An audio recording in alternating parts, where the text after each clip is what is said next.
Haryana assembly ఎన్నికల్లో మహిళా wrestler Vinesh Phogat విజయం సాధించారు.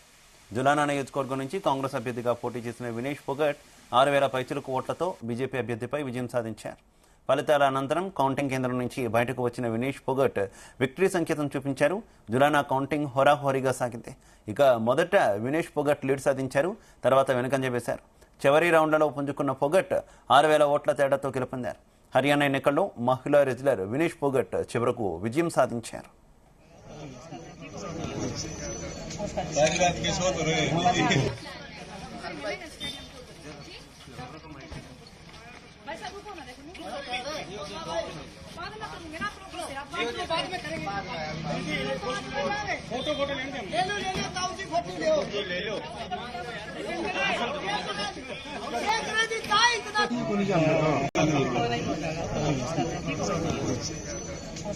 रात के सो तो रहे